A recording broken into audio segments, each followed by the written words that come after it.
Bonjour! Welcome back for the third video in 6-4. In this video, we're going to talk about the average value of a function. We have a little formula that we'll utilize, but first we're going to go ahead and develop that formula. Okay, that's our objective. Find the average value of a function, or average height. All right, so discovering the formula for the average value function. The average value of a function represents its average height. So step one here, they're going to take us through some processes. It says draw a horizontal segment from x equals a to x equals b in the figure to the right, which could represent the average height of f of x. So if I just go ahead and here's x equals a, here's x equals b, what's the average height, say, from this value to this value? Well, I would say somewhere like in here, okay?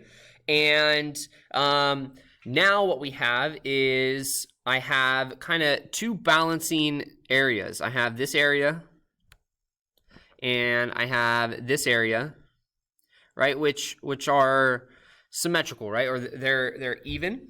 Okay, so they kind of cancel each other out. So the area of the rectangle, okay, this area here, can be calculated by length times width. So, or height times width. So what would be the width of these values? Well, it depends upon our x values here, a and b. So if I wanted to find those values, isn't that b minus a? So that's my width. My height would be here, and you can write this in, would be the average height, so f average. And now, so if I wanted to kind of represent this area, isn't that the integral of f of x from a to b?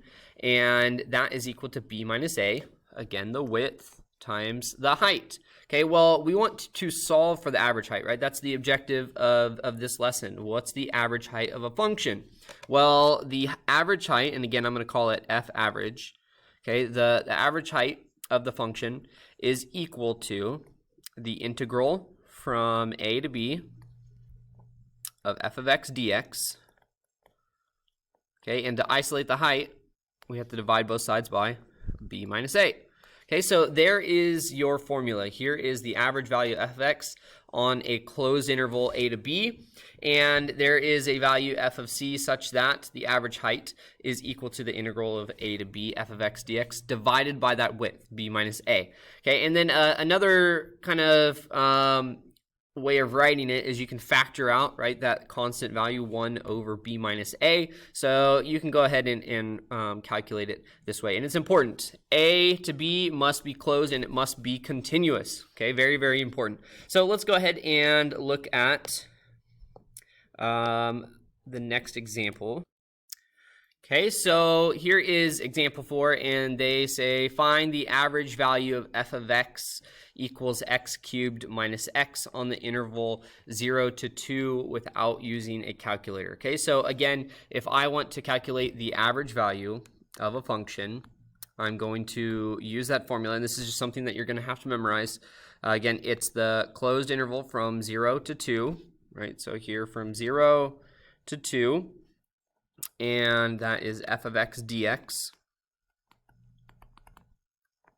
divided by the width. And so the width is 2, right? So I can go ahead and factor out that 1/2 from the integral of 0 to 2 of f of x, which is x cubed minus x dx, and I'll integrate. So I have 1/2 times x to the 4th divided by 4 minus x squared divided by 2, okay, evaluated from 2 to 0. So I'll go ahead and I will evaluate. Again, notice I'm keeping track of that 1/2. That 1/2 that we factored out, I'm not losing. I plug in 2, so 2 cubed would be 16/4. Minus 2 squared is 4 over 2. Okay, and now I'm going to subtract. I'm going to evaluate 0. Notice when I plug in 0 here, this is 0. When I plug in 0 here, it's 0. So I'm subtracting 0. And you can go ahead and simplify it, or, I mean, that would be your numerical answer there, right? So this is 1/2 of 4 take away 2. So 1/2 of 2 which is 1. Okay, so there's your average height, or your average value of f of x. Example 5, it says use your calculator, and I'm going to stress this. When it says use your calculator, or you may use your calculator, just know that you have that resource, okay?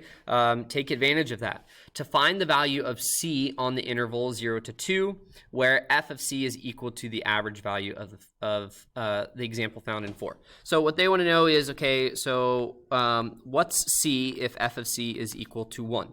Well, f of c would be f of x evaluated at c, so c cubed minus c is equal to 1, and I want to know this. So what we're going to do, we'll rearrange this to make a polynomial, so c cubed minus c minus 1 is equal to 0, and what we're going to do is we are going to use our calculator to find the roots.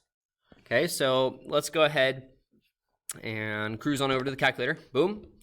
And what I'll do is I'll show you 2 ways of doing this, one graphically and one analytically. I'll use a calculator first, so open up a new page with the calculator, and we're going to go Menu, Algebra, because this is an algebraic application. We want to find polynomial tools, because that's what we're working with, and we want to find the real roots of a polynomial, with the real roots. And I'm just going to go ahead and I'm going to punch in my function, c cubed minus c minus 1, and comma, and I want to find c. So if you have a CAS, this process looks differently, and it's actually kind of more structured, which is nice. You can cruise on over to Myestis's videos. He has it on the CAS version, so you can see what that happens. But here it is. Just enter your function, comma, and then enter like what value you want to solve for. You hit enter, and there is our answer. So 1.32472, rounded or truncated, I mean 3.125. I want you to round. I want you to be better. I'm going to hold you to a higher standard. Okay, I also want to show you this if we graph this. So I'll add another page, and I'll quickly graph this. I'm going to punch in f1 of x. So notice I have to use x's. Semantics, we'll just use a different variable, no biggie. I'll hit equals, and again, I want the roots. So menu, analyze graph. I want to know, okay, what's my 0? What's my root? And there you have it, 1.32. This is below standard. So here's what we'll do. I'll go menu, settings, and I don't want float 3. I want to increase this. Float 7, and there you go. So we get the same exact answer. So thus, right, C is approximately 1.325. Okay, there you have it. That's how you calculate the average value of a function. Peace. Catch you next time.